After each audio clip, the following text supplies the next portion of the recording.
5, 4, 3, 2, 1, go. You are listening to The Bad Boy Radio Show with Mr. Locario and Miles Cunningham. This is that real shit, not that fake shit. The only radio show that's not afraid to tell you the truth about the game. This is The Bad Boy Radio Show. Remember, the truth is inside you. All right, we are back. We are back on The Bad Boy Show. And we're talking about creating your own culture in relationships. You feel what I'm saying? So Miles did a video the other day, man. I watched it and I already knew. I was like, these niggas gonna be in their feelings. You know what I'm saying? And basically, you got that video? Can we? That's what I just realized. I'm like, yo, I need some of that real quick. Yeah, you know what I'm saying? It's like 3 minutes, something like that. When black men say that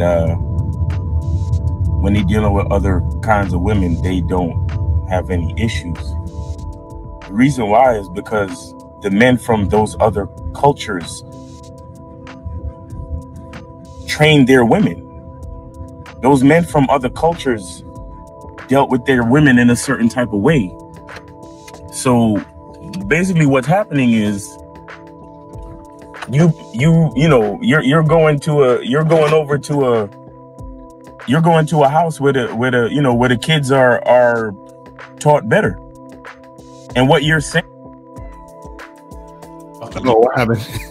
I don't know, YouTube. Oh, YouTube's they trying to cut off the real shit. You don't have what those men have. That's what you're really saying. You don't have what those men have. You don't have the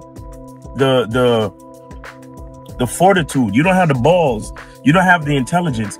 You don't have the fucking leadership. You don't have the game of those men. That's what you're saying. When you go to another country and you say, oh, well, I'm over here and I'm having a great time with these women, you are benefiting off the decades and centuries of game that those men put into those women. And when you're running and fleeing from your own culture, from your own women, you're just saying that you don't have what it takes to train your women. You should be training your women so other men could come to your community and say, oh my God, these black women they're feminine, they're well trained. They help men. They believe in what men need to do. They're good mothers. They're good wives.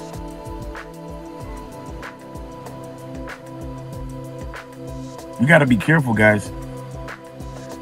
We got to be careful. We got to be real careful. We have to understand what we're saying we have to understand what we're not saying when we're saying shit.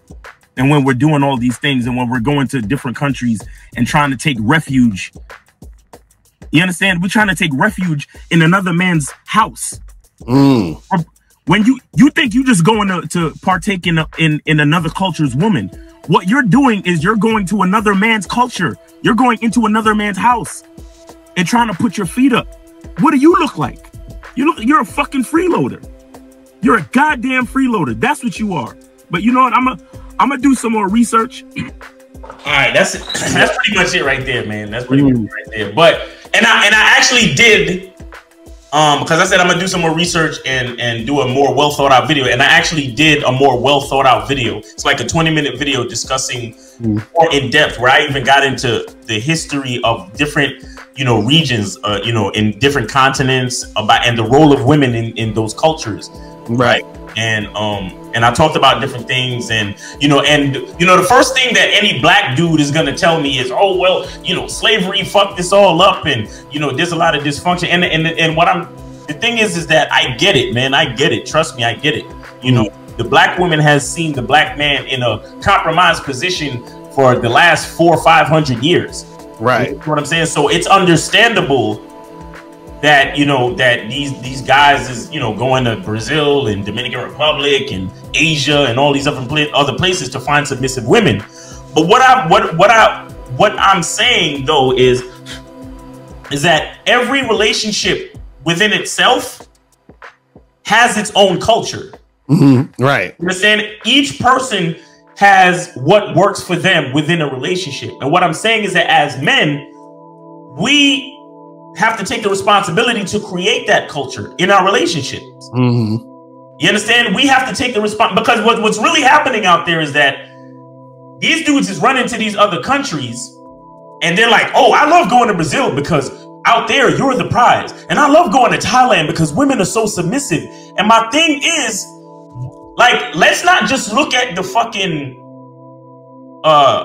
thing. Let's look at where the thing came from. Right. You understand what I'm saying? How did they get that submissive? How did these women become so submissive?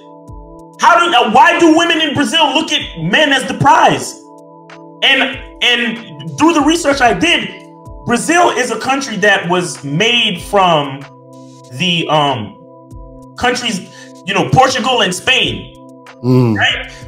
This area from called the Iberian Peninsula. And the men in the Iberian Peninsula in ancient times, they were all about military, conquest and male dominance. Right. That was their culture. So women have always been willingly subordinate. Right. Men of the Iberian Peninsula, and they took that culture and those customs straight to Brazil. So to the point where even today, women look at men as the dominant force in society, period. Right. So when you get up and say, oh man, I'm going to Brazil so I could, go where women look at me as the prize, you have to understand that you're literally running off to somewhere where men put in the work. Right. They put in, right. Because it's funny, what's interesting is that I remember some dude try to troll and send me a message talking about, yo, I want to go and holler at your wife and stuff, and you go, because I heard you in an open relationship and all that other stuff and blah blah blah. And I'm like, I'm looking at this shit and I'm like, yo, do you know that? First of all, I'm like, you ain't gonna get my chick 'cause you ain't got no game. That's one. And two, I'm like, I set that shit up for you to even feel like that's a possibility. Right. You understand what I'm saying? So there's men that set up the dynamic already for you to feel that it's a possibility for you to even go into that situation to make it happen. Right. You know what I'm saying? So I feel like, what's interesting is that we're saying, why don't you set that up in your own house? Exactly. You know what I mean? Instead of having to go to somebody else's house that's already set it up for their own shit. Because it's funny? I remember when we went to Jamaica, right? I remember we was in the car and these dudes roll up on us to wash the windows or some shit and all of that. And I specifically remember the guy say, he's like, oh, you come here to fuck our women and blah, blah, blah. Right. Saying that. You know? Right. Yeah, he was kind of tight too. Right. He's like, oh, y'all come in here just to fuck our women and you ain't trying to support and blah, blah, blah, blah, blah. Right. And that's what I'm saying is that it's like they see that that's the issue. You see what I mean? So it's like, yo, you're running over here because you ain't got your shit tight where you at. Exactly. And that's what I'm saying.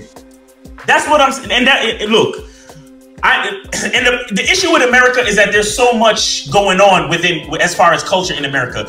America almost has no culture because there's too much. There's people from all over the fucking world in America, so it's like one big melting pot. So there's no specific culture. Right. You understand? And then because you got the social justice warriors, you got the LGBT, you got a bunch of sensitive ass niggas, you got the red pill community, you got this, you got that. You got the pimps, you got the pimping, you know what I'm saying? You have all types. You got Jamaican niggas, you got European, everybody in America, right? But what I'm saying is that at the end of the day, within each relationship, you have the man and you have the woman. Right. If you don't decide to be the architect of the culture within that relationship, that's on you. Right. You understand? Because at the end of the day, when we talk about game and all that shit, a lot of it is about, we talk about management and we talk about, vetting and all that stuff. But all of that has to do with teaching your woman how to relate to you. Right. Exactly. And what is that basically? That's culture, because that's what please, I want you guys to get on the Miles Cunningham YouTube channel, because my video, the 20-minute video that I did, yo, I did research, and all of these different societies. The basic idea of all of these societies is that women they defer most things to men. Right. Men are the dominant leaders in all of these societies, right? So it goes to show that whether we're talking about a whole society of people in a country or region, or we're talking about your specific relationship, you are the one that the woman has to defer to. Right. Period. And I've been telling y'all this. A woman can't become a mother until you impregnate her. A woman can't become a wife until she can't even become a girlfriend. Right. She can't even become a fuck buddy until you choose to make her one.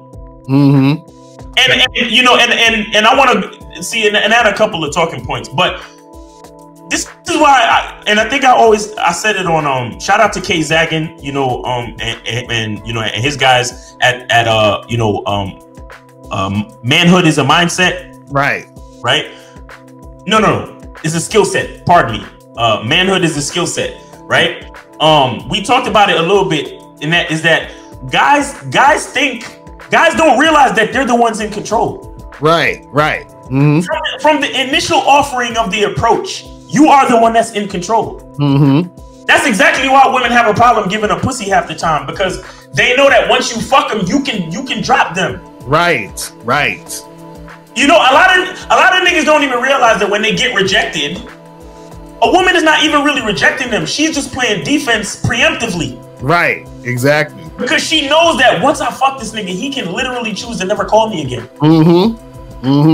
And that goes to show that we're the ones in control, except for that little hitch of the initial approach and the quote unquote rejection. But that's not even, because a lot of times, truth be told, and you know what I'm talking about, Lucario, you being a play ass nigga, when you come to it, you in a place, you dressed all smooth. Look at me, I'm in a fucking Hawaiian shirt, I got my chain on, I got I got a fucking pinky ring on, I got my shades on. When those bitches look at me, they know this nigga's a player. Exactly. Play with my emotions and dump my ass. Right.